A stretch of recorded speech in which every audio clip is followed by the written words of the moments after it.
Capítulo 3, Parte 1. Cruce de caminos. El sol se izaba sobre los campos verdes, iluminándolos hasta sus confines. Habíamos dejado atrás la ciudad gris con su aire frío y sus jardines pulcros para recorrer montes y valles hasta adentrarnos en una campiña remota que, aun si en los mapas se perdía como un punto insignificante dentro de los rebordes de un país dibujado con tinta, ahora se revelaba inmensa y esplendorosa. La tierra natal de Branka era hogar de serbios, húngaros, rumanos, turcos, eslovacos, macedonios, croatas, goranis, rusinos, panónicos, yugoslavos, ucranianos, albaneses, búlgaros, eslovenos, checos, bosnios, valacos y rusos, entre otros pueblos. En tiempos más recientes había acogido a una cantidad significativa de alemanes, pero a pesar de la diversidad que caracterizaba la región, los pueblos eslavos seguían siendo la mayoría. Según había deducido a partir de las historias que Branka me contaba, el sentido de la fantasía de los últimos se había impuesto, dándole un color y un sentimiento único a esa porción de Panonia. Esto explicaba no solo que sus supersticiones la hubiesen permeado en su totalidad, sino que se mantuvieran con tal arraigo a pesar del contendido sometimiento de Voivodina a un imperio católico como era el austrohúngaro, o, en un pasado un tanto más lejano, a uno islámico como el otomán. Tal vez a otra persona le habría molestado sobremanera hallarse en medio de gentes cuyo sincero fervor religioso aún se entremezclaba con un inexpugnable paganismo ancestral, pero yo apreciaba el peculiar contraste. Por otra parte, gracias a que la distribución de los pueblos en aquel fragmento de Voivodina era sorprendentemente heterogénea, no solo se hablaba gran variedad de idiomas y dialectos, incluyendo el húngaro y una curiosa versión del alemán, por lo cual esperaba poder comunicarme fácilmente con algunos de sus habitantes, sino que también tendría la ocasión de ver por primera vez en mi vida una caravana de gitanos, quienes se llamaban a sí mismos el pueblo Roma o romaní. Branka me lo había asegurado y yo no podía esperar. Marcus y yo nos habíamos desplazado en tren hasta Szeged y luego a Subotica para arribar a Novi Sad, una bella ciudad neoclásica de Voivodina, cuya importancia cultural le había merecido el sobrenombre de la Atenas serbia. Después de descansar durante la noche, alquilamos un carricoche particular que pasó fugazmente por varios pequeños poblados hasta detenerse en Opovo, donde merendamos. Finalmente, poco antes de mediodía, abordamos allí mismo una diligencia que debía llevarnos hasta nuestro destino en las inmediaciones de Rumania. Aun si vastos cultivos la adornaban aquí y allí, la campiña de Voivodina daba una impresión bastante agreste, en especial si se la comparaba con los parques de Viena, que eran todo lo que yo conocía como naturaleza viva antes de que emprendiéramos el viaje. Las suntuosas catedrales y calles adoquinadas del imperio austrohúngaro habían quedado relegadas en la distancia para dar paso a caminos polvorientos y extensos bosques. Los caseríos que pasábamos solo daban muestra de estar habitados cuando las estrechas chimeneas que se asomaban por encima de los tejados exhalaban un diáfano vapor de humo blanquecino que desaparecía casi de inmediato, y aunque los cerezos estaban cargados de frutos, nadie comía de ellos a esa hora. La modestia de las fachadas evidenciaba la pobreza de la región, pero no ocurría igual con los altísimos árboles, cuyas copas la brisa veraniega mecía como en un arrullo. Estos se erguían en hileras sobre la tierra fértil, conformando una fortaleza que prometía resguardar los tesoros de un pueblo misterioso.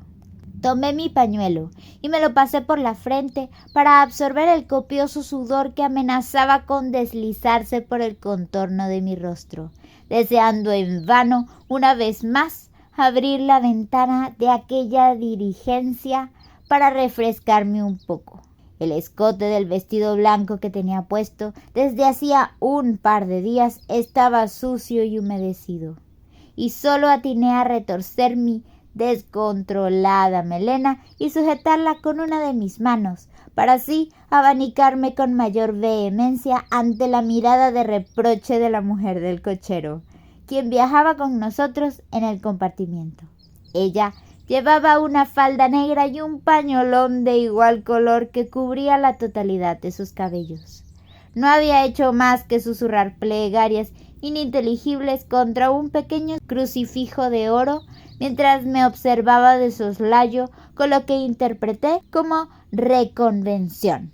Pensé que sin duda era un pilar de recato y buen ejemplo entre sus vecinos, uno que yo no estaba dispuesta a imitar, y me agazapé como pude en mi silla para clavar los ojos en el paisaje, sin ánimos de ocultar la fascinación pueril que éste me despertaba. Por más que había terminado por acostumbrarme al almizcle de ajos, hierbas y flores silvestres que se desprendía de nuestros compañeros de viaje, anhelaba tomar una bocanada del exterior y así saborear el aire frutal del verano, pero sabía que tendría que resistir largas y extenuantes horas de trayecto antes de que nos detuviéramos. Mi primo Marcus se había quedado dormido en el puesto que ocupaba frente a mí, y ni las peores sacudidas del coche lo sacaban de su sopor.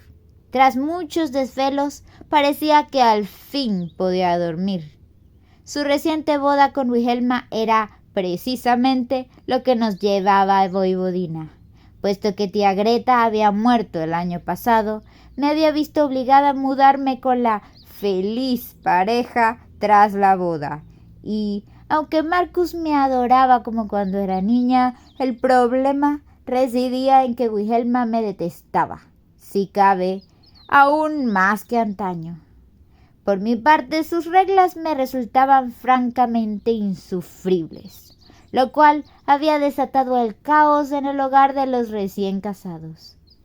Tras soportar durante meses las quejas de Wilhelma al respecto de mi apariencia desaliñada y evadir con malévolas travesuras los intentos de conquista de Adolf, un odioso pariente de los Wills que se había encaprichado conmigo, comprendí que me había convertido en una prisionera de aquella criatura rubia y perfecta que regía su casa con vara de hierro tras una fachada de altruismo y moralidad.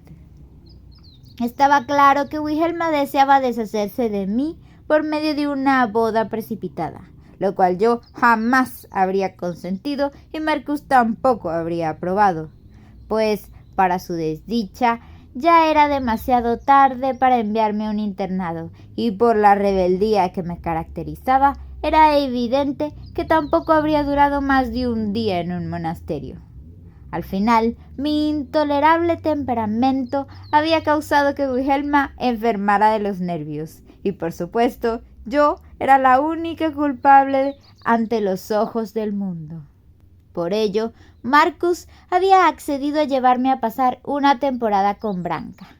Wilhelma creía que tras experimentar en carne propia las vicisitudes de la vida campesina, yo entraría al fin en razón, permitiendo así que organizase para mí una presentación en sociedad con el fin de encontrarme un marido honrado, ya que por razones que aún calificaba de incomprensibles, no me había enamorado del riquísimo Adolf. Lo cierto es que, en parte para no complacer jamás a Wilhelma y en parte porque me aterraba la idea del matrimonio, había tomado en secreto la decisión de no casarme y anhelaba liberarme cuanto antes de toda obligación social para dedicarme a ser una estudiosa ermitaña. Tal era, si puede llamársele así, mi ideal de vida. Lamentablemente, no podría realizarlo mientras siguiera conviviendo con Marcus y Wilhelma, pues ésta no solo se esmeraba en no concederme ningún espacio para la reflexión, sino que había confiscado todos mis libros. Según ella, los estudios me apartaban del amor y la femineidad, los cuales, por supuesto, encontraban su más alta expresión en vestir de organza y conllevar los cotorreos de su respetable círculo de amigas. Mi padre me había dejado una pequeña renta, y gracias a ello no pasaría trabajos con tal de que no fuese excesivamente indulgente conmigo misma, aunque no me casara. Sin embargo, esa moderada renta se habría esfumado muy pronto si hubiese decidido valerme por mis propios medios en Viena. En este aspecto, la gentil invitación de Branca se había presentado como una salvación. Aun si sabía que mi primo habría preferido morir antes que desampararme, no podía fiarme de Wilhelma y presentía que debía apartarme de ella cuanto antes. Fin de la parte 1 de este capítulo.